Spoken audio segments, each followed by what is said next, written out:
Hola, ¿qué tal? Bienvenidos a Mirada Sur, este programa de política internacional que hacemos desde Córdoba, pero también desde Buenos Aires, con 360 TV y con CBA 24N, un programa de política internacional, pero desde aquí, desde el sur del sur y con nuestros ojos.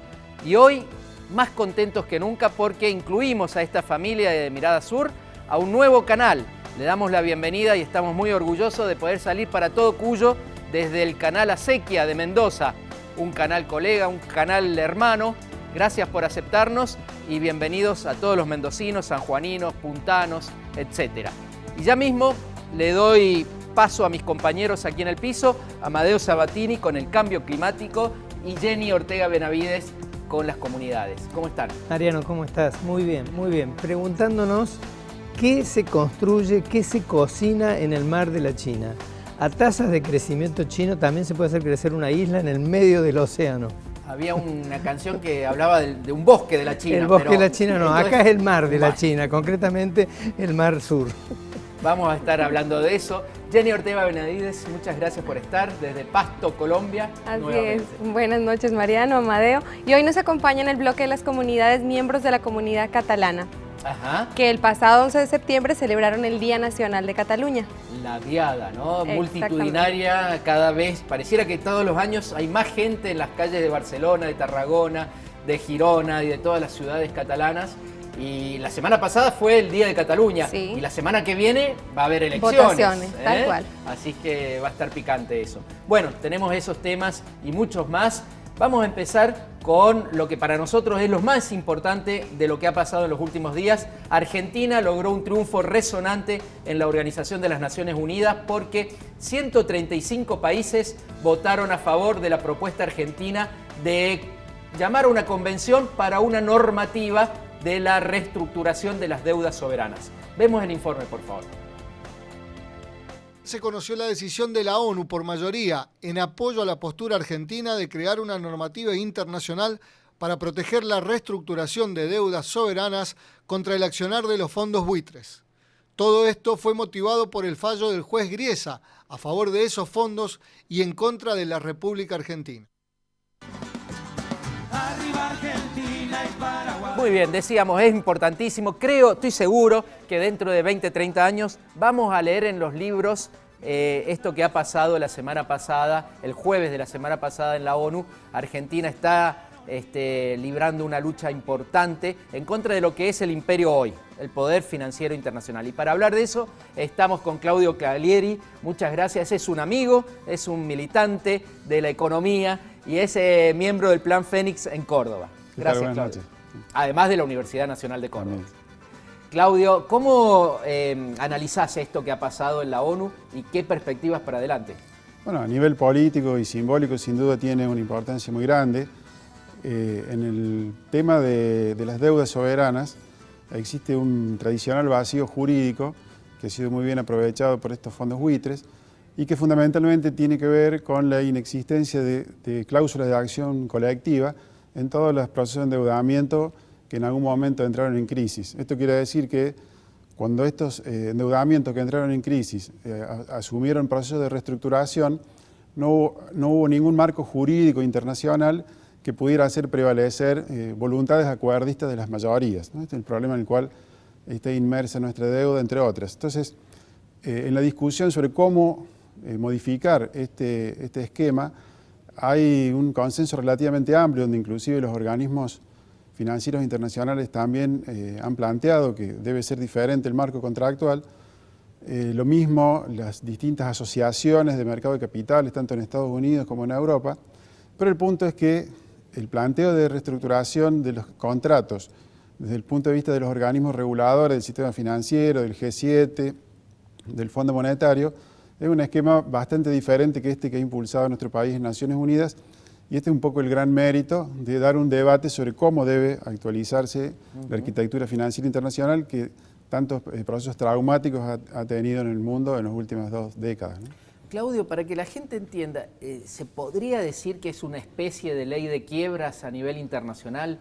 Que si entran determinada cantidad de acreedores en la reestructuración, ¿los otros están obligados a entrar? Sí, la ley de quiebras en el contexto internacional es como un punto de llegada de todo este proceso. O sea, esto que se ha aprobado el otro día es un paso importante, sin duda, porque es un paso doctrinario, político, pero no tiene, por el momento, efectos vinculantes. Este tipo de decisiones en Naciones Unidas. Claro. En general, las decisiones que se adopten allí deberán ser incorporadas al marco jurídico de los países miembros. Lo que sí se valora en distintos ámbitos como un aporte doctrinario muy importante, que algunos analistas lo comparan con lo que fue en su momento la doctrina Drago, que Claro. digamos, desaconsejó la política de las cañoneras y fue paulatinamente adoptado como una doctrina gravitante, ¿no?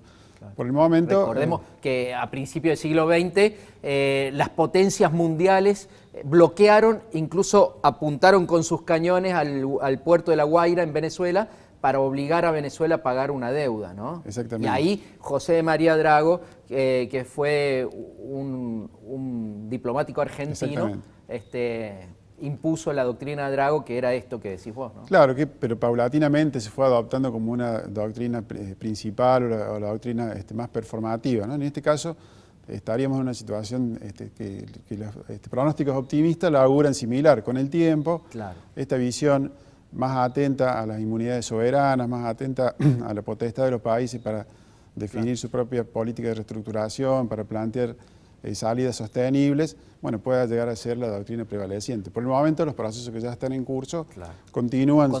Su proceso. Hay como una malicia de ciertos periodistas en Argentina y políticos también que ponen énfasis en esto, porque no es vinculante en los países. Pero hay que aclarar una cosa, las resoluciones de la ONU y las convenciones, ninguna es vinculante, ni siquiera la de los derechos del niño ni la de los derechos del hombre.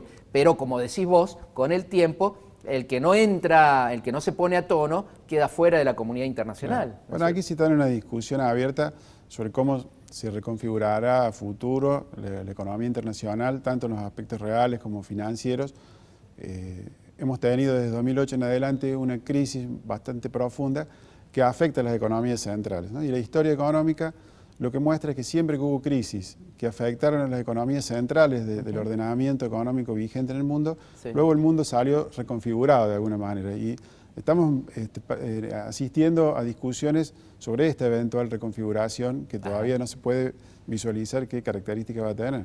Claudio, y en esta reconfiguración Argentina, la verdad que nos enorgullece en algunos momentos porque está jugando en primera y está tomando riesgos, no solo para sí misma, sino para el mundo. Nosotros hablamos la semana pasada con María Cristina Perceval, que es la embajadora argentina ante la ONU. Estuvimos hablando con ella, con Amadeo Sabatini, en nuestro programa de Radio Universidad de Córdoba, y te invito a que escuchemos lo que nos decía la embajadora argentina en la ONU.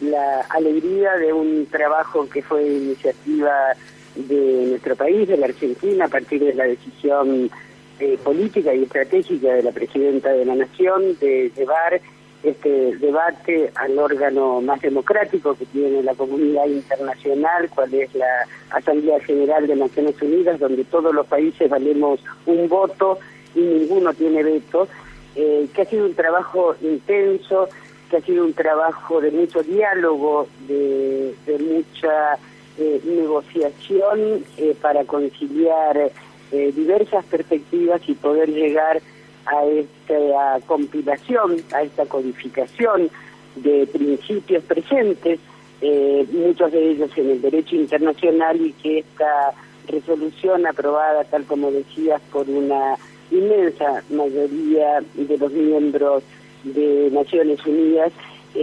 permite esta codificación poner previsibilidad, legitimidad, legalidad, el principio de buena fe a los procesos de reestructuración de deuda soberana que sabemos que estaban condenados al accionar depredador de grupos minoritarios como son los fondos buitres. Dos cosas van a tener que revisar. No solo el macrismo, sino otros personeros de la desconfianza, el escepticismo y el odio. Una, Argentina está aislada del mundo. ¿Perdón? ¿Cómo? Y la segunda, los fraudes, al tablero me remito. Bueno, el tablero era elocuente, 136, bueno, después eso se cambió porque España parece que había metido mal el dedo y dijo, no, nosotros queríamos abstenernos. 135, pongamos, contra 6. Ahora, te pregunto, Claudio, es difícil enfrentarse a esos 6, porque esos 6 eran Estados Unidos, Canadá, el Reino Unido, Alemania, Israel y Japón. 6 paisitos pareciera en la Asamblea General, pero que en el Fondo Monetario Internacional tienen el 40% de las decisiones. Claro, en el sistema multilateral surgido después de los acuerdos de Bretton Woods tras la Segunda Guerra Mundial, las potencias principales de la vencedora de la contienda, más otras que después se fueron agregando por distintos factores geopolíticos, tienen la gobernanza plena de los problemas más importantes, los temas militares y los temas económicos están restringidos en cuanto al veto, al poder de veto a estas grandes potencias.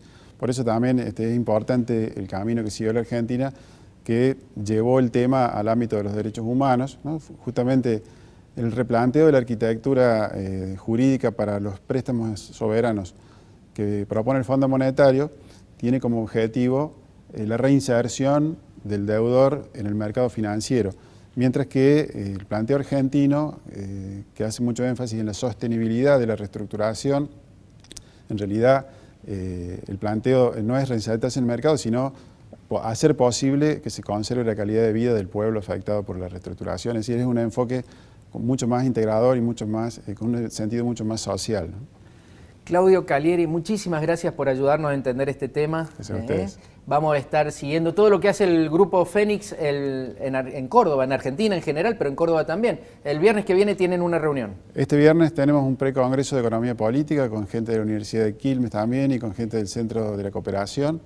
Va a ser en las baterías A de Ciudad Universitaria a partir de las 17:30, así que los invitamos a los que quieran acercarse. Vamos a discutir todos estos temas de actualidad en diálogo con el público presente. Y ya vamos a estar anunciando también cuando el Plan Fénix haga actividades en Buenos Aires o en Mendoza. Muy bien, muchas gracias. Claudio, muchísimas gracias. Claudio Gracias Calieri del Plan Fénix de la Universidad Nacional de Córdoba. Volvemos después del corte y vamos a estar hablando del Parlasur, otro tema importantísimo, con una nota vía Skype.